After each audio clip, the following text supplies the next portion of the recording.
Viewers, জীবনটা আসলে তখনই উপলব্ধি করতে পারবেন যখন জীবনের প্রত্যেকটা সময় আপনি প্রত্যেকটা কাজে নিয়োগ করতে পারবেন, নিজেকে আত্মনিয়োগ করতে পারবেন।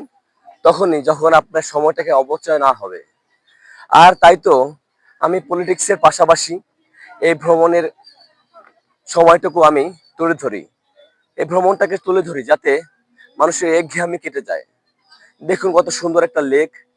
এখানে লেকের পাশাপাশি একটা বোট আছে, যদিও এটা ইঞ্জিন চালিত নয়, পায়ে চালিত, তথাপিও অনেক সুন্দর। তাই তো আমি আপনাদের সামনে এসব তুলে ধরি যাতে আপনাদের একঘেয়েমিটা কেটে যায়। আপনারা দেখুন, ঢাকার অতি সন্নিকটে এই জায়গাটা, হয়তো বা আমরা অনেকে জানি না, না জানার কারণে আমরা এখানে আসতে পারি না। আমাদের যে পরিচিত জায়গাগুলো, সেই পরিচিত জায়গার মাঝে এই জায়গাগুলো হারিয়ে যায়। কিন্তু আমি চাই না যে আমাদের এই জায়গাগুলো হারিয়ে যাক। তাই তো আমি সব সময় আপনাদেরকে বলি, যখনই সময় পাবেন দুটো টাকা দিয়ে একটা ফুল কিনে নেবেন। যখনই সময় পাবেন দুটো টাকা দিয়ে আপনার কাছের মানুষকে কিছু উপহার দিবেন।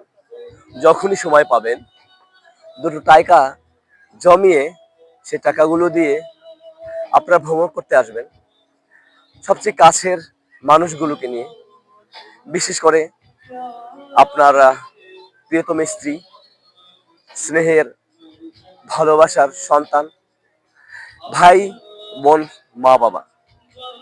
যদি অর্থের সংকুলন হয় তাহলে নিজে নিয়ে ছোট্ট পরিবার নিজেকে নিয়ে আসবেন, স্ত্রী, সন্তানদেরকে। যদি তাও সম্ভব না হয়, অল্প অর্থ থাকে, তাহলে আপনারা নিজেকে নিয়ে নিজে বাহির হয়ে যাবেন। দেখতে থাকুন, জায়গাটা আসলে অপরন্ত সুন্দর একটা জায়গা। লেকের পাশাপাশি রেস্টুরেন্টের ব্যবস্থা আছে, যেখানে ক্ষুধার্ত অবস্থায় মানুষ এখানে খাওয়া দাওয়া করতে পারে। তো পাশাপাশি এখানে বসার অনেক স্পট আছে, যে স্পটগুলোতে মানুষ বসে নিরিবিলি তার স্বপ্নের দিনগুলোর কথা মনে করতে পারে। এই যে দেখুন, লেকের পাশে সুন্দর একটা চেয়ারের ব্যবস্থা আছে। তাই তো আমি এখন চেয়ারে বসলাম। চেয়ারে বসে বসে আমি আপনাদের সামনে এই জায়গাটার গুণগান তুলে ধরছি। দেখুন, অপরন্ত সুন্দর জায়গা, যা না দেখলেই নয়। আচ্ছা, আপনারা কেন দেখবেন না? প্রশ্নটা আমি আপনাদের কাছে রাখতে চাই। দেখুন, দেখলে ভালো লাগবে। এটা যদি আপনার স্বপ্নের বাড়ি হতো, যে এত সুন্দর একটা স্পটের মধ্যে আপনার একটা বাড়ি, তাহলে আপনার আরো ভালো লাগতো, তাই না? কিন্তু আমাদের অর্থের সংকলনের কারণে আমরা এসব করতে পারি না। তাই তো আমাদের উচিত মাঝে মধ্যে এইসব জায়গায় ঘুরতে আসা। তাহলে আপনাদের ভালো লাগবে, আমাদের ভালো লাগবে। জীবনটা আসলে খুব সুন্দর এবং সংক্ষিপ্ত জীবন। তাই সংক্ষিপ্ত জীবনে আমাদের সুন্দরভাবেই এই গোছানো পৃথিবীটাতে নিজেদেরকে পরিচিত করাতে হবে। আর যখন নিজেদেরকে পরিচিত করাতে পারবো, তখনই আমাদের সাফল্যমণ্ডিত ভাবে আমরা এগিয়ে যেতে পারবো। তো প্রিয় ভিউয়ার্স, এই জন্যই আমি আপনাদের মাঝে মাঝে মধ্যে আসি এবং মাঝে মধ্যে হারিয়ে যাই। কিন্তু এমন হারিয়ে যেতে চাই না যাতে আপনাদের সাথে আর কখনো দেখা হবে না।